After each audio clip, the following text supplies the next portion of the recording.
Hello everybody and welcome to Colin Sports Talk.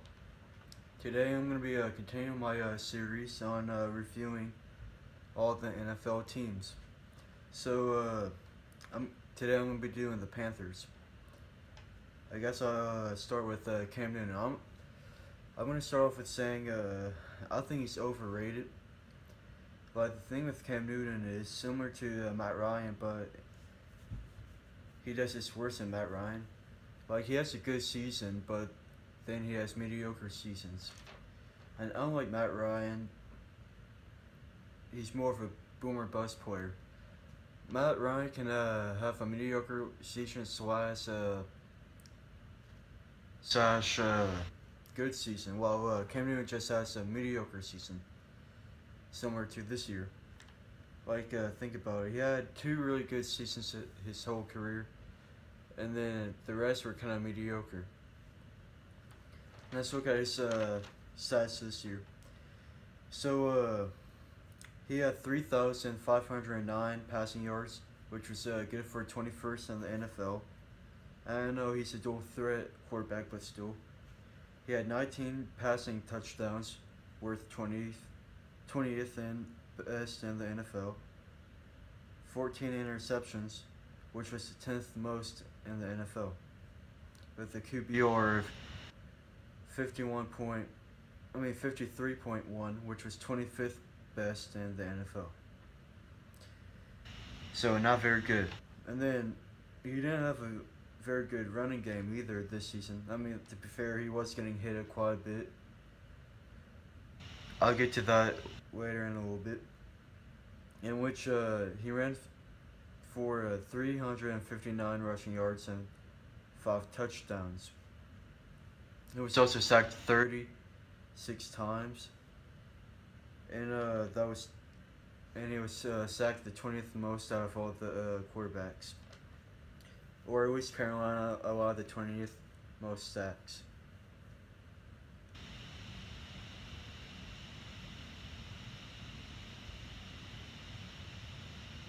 Well, actually, no. It would be going backwards. So it would be the 12th most sacks. Because of the website that I looked at, like the first allowed the least amount of sacks per game, and it also gave the total. Like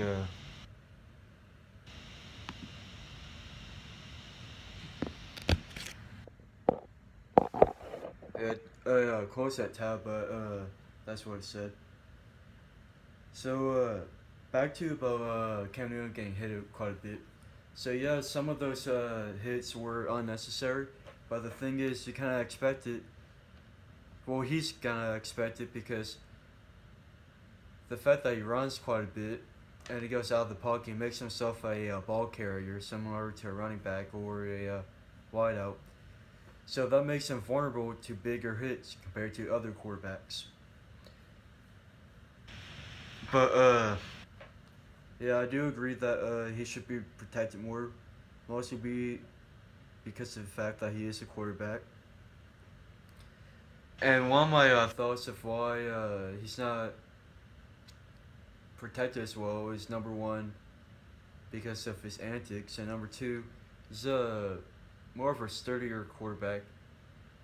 Well, I say that he got a few concussions. What I mean by that is that he's a bigger frame quarterback compared to like Tom Brady, Aaron Rodgers, or Drew Brees. Like, look at Big Ben. He got hit quite a bit, but it's not really. It isn't really covered too much because he's a bigger quarterback and he can take the punishment, similar to what Cam Newton can. You just don't hear Big Ben complaining too much. That being said, I do feel like he should be protected more. And yeah, some of their hits were dirty. But if you go out of the pocket that much, you can expect being hit a lot more. Am I a big, like, as a football fan, yeah, I don't like him, but I hope as a player and as a person, he doesn't get seriously injured. Am I fear for him because of the fact that he takes more hits and he runs more and he goes out of the pocket more? His career won't be as long, as the pocket passers, similar to Drew Brees, Aaron Rodgers, or well, Aaron Rodgers isn't really a pure pocket quarterback, but Drew Brees and Tom Brady. And the thing is, so like, and another reason why he may run a bit more compared to other quarterbacks is because he doesn't have the weapons. Like, let's look at his receivers and tight ends. So he only has two capable options that aren't rookies right now. So Devin Funchess, you can't expect much out of him. I believe he was a second round draft pick. He had like, I didn't write it down, but it was about 300 receiving yards. So the only two capable receivers, one's a tight end, Greg Olsen.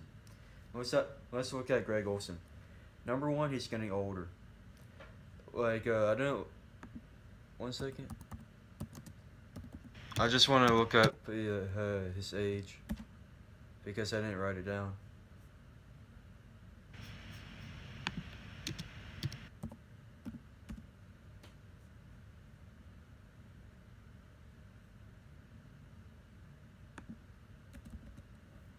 Uh,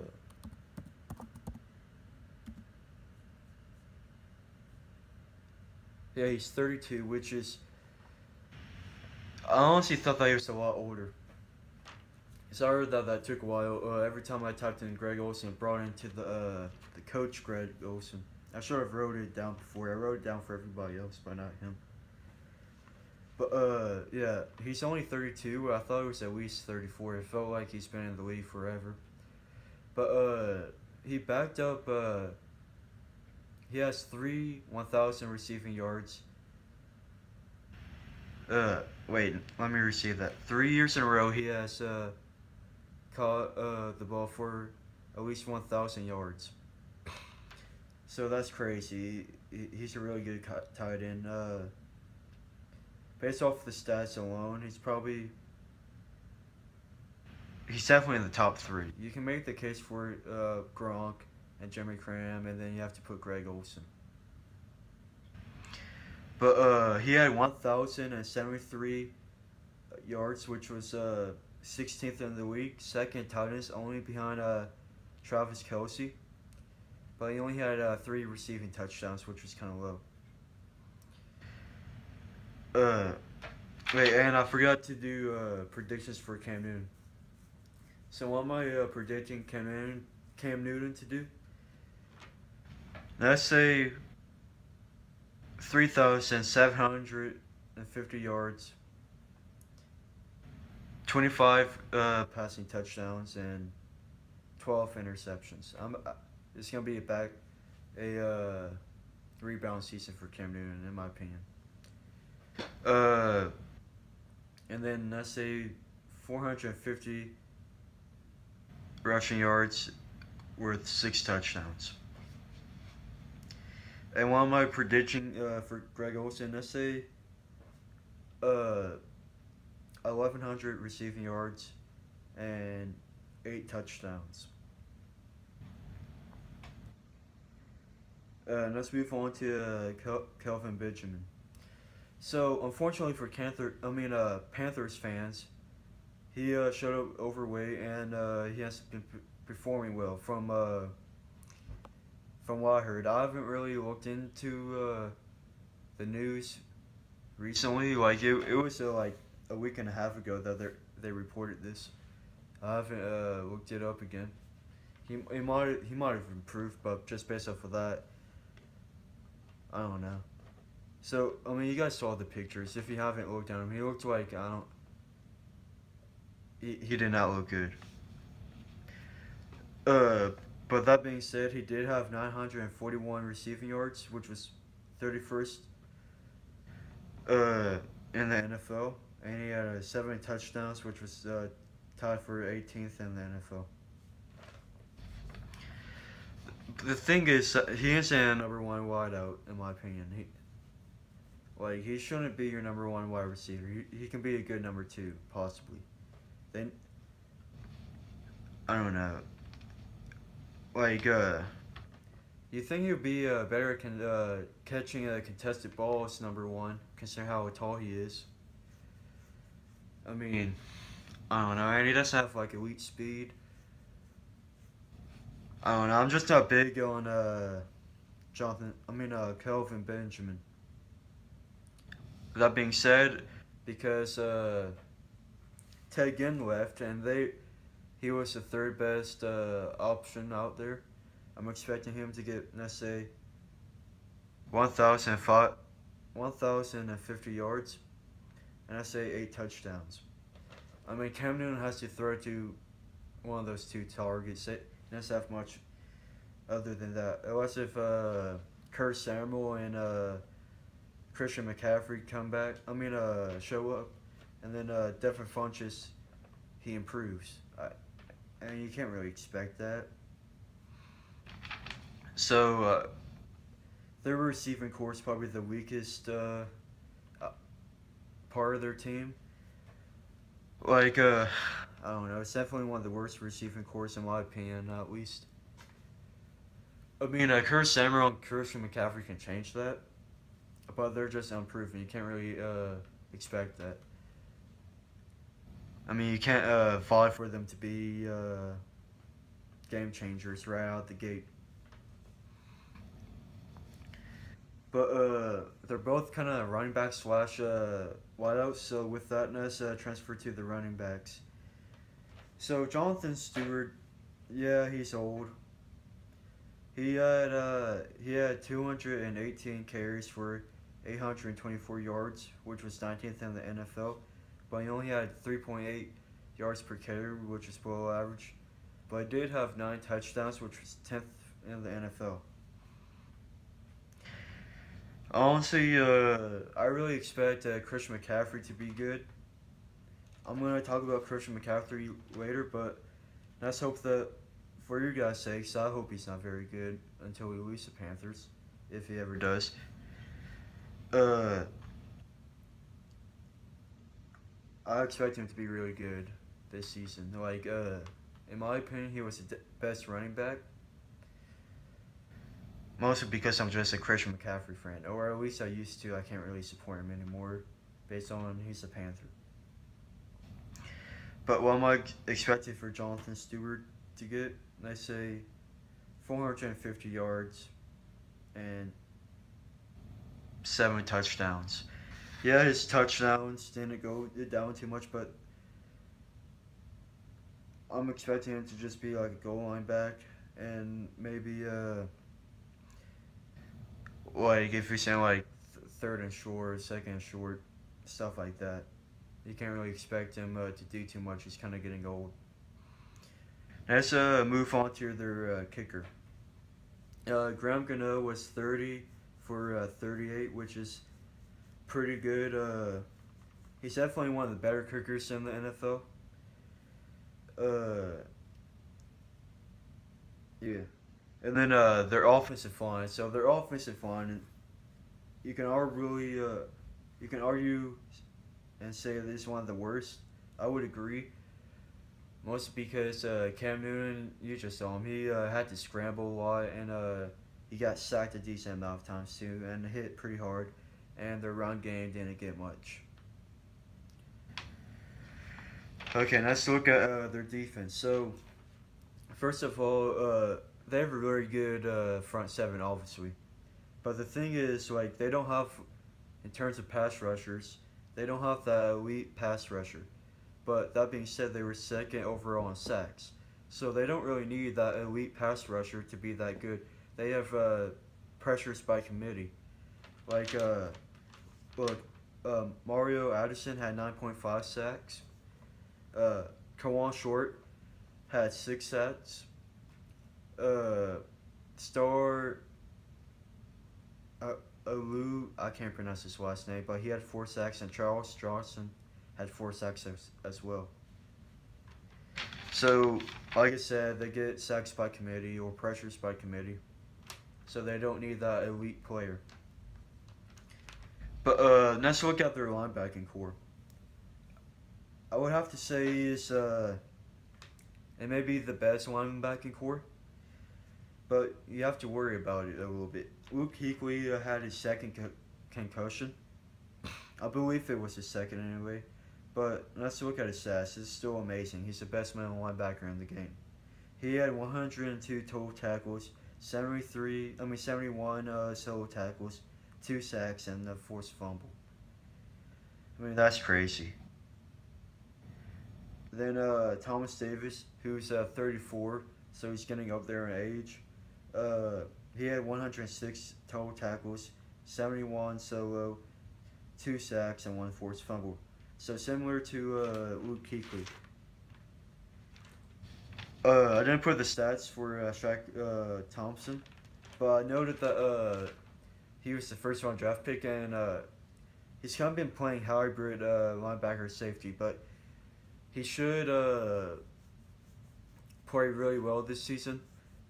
He should get his chance, considering that Thomas Davis is getting up there, and he should replace him in terms of the amount of snaps that he's getting. The reason why he plays linebacker safety hybrids because majority of the time the Panthers play a 2 linebacker set.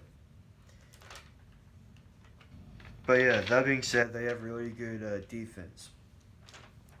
Their only problems on defense, and I say problems, is their cornerbacks. So let's see, they had James Bradbury and Darryl Worley, my bad. So they didn't play the best in the beginning of the season, but at the end of the season, they really turned it on. And for Panthers fans, you better hope that they keep the momentum because the Panthers are gonna need it. That being said, I can see them being pretty good starters in the NFL coming into their second year. I feel like their second year, I don't know, they're gonna have to wait another year or so until they get like become good starters. Like in my opinion, they were rushed a little bit. They were second second round draft pick and a third round draft pick, I believe. And I feel like they were rushed, and you kind of have to slow them down a little bit. But like I said, they played well at the end of the season. So, but their safeties did come away with a decent amount of turnovers. Kurt Coleman had 4 INTs with 1 touchdown, and Trey Boston had 2 interceptions. Let's kind of look at their additions. Let's look at Julius Peppers. That's the only free agent that I'm going to mention. He had 7.5 sacks for the Packers, but again, he's 37. What can you expect him to be? I'll say, just based on the fact that the Panthers have more rotational depth, better than the Packers, and I say he gets 5 sacks, which is a lot considering that he's 37, bound to turn 38 this season. But he's just a Hall of Famer, honestly, and I can assume that he's going to get 5 sacks. Now let's talk about the rookies. So Christian McCaffrey, I was a big fan of Christian McCaffrey in Stanford. I watched, I would have to say, 6 Stanford games, something like that. And based on the fact that I'm based in Louisiana, that's a decent amount. So we had 253 rushes, 1,603 rushing yards, worth 13 touchdowns, and 310 receiving yards worth 3 touchdowns. So what can I assume that he will get this season? I'm going to say 900 rushing yards with, let's say, 400 receiving yards. And let's say 7 rushing touchdowns and 4 receiving touchdowns. and then Curtis Samuel of Ohio State. So he was drafted in the second round, and well, this is a uh, I don't know, like it's kind of hard to explain this player. Like he's a mismatch in terms. He can line up in the slot or in the backfield, and he's a gadget player really. Like he had 97 rushes for 771 yards worth 8 touchdowns, and then he had 774 receptions for 865 receiving yards worth 7 touchdowns.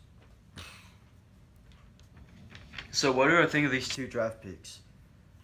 I like the Christian McCaffrey pick. Honestly, I didn't like that he went to the Panthers because obviously I like Christian McCaffrey, but the Panthers need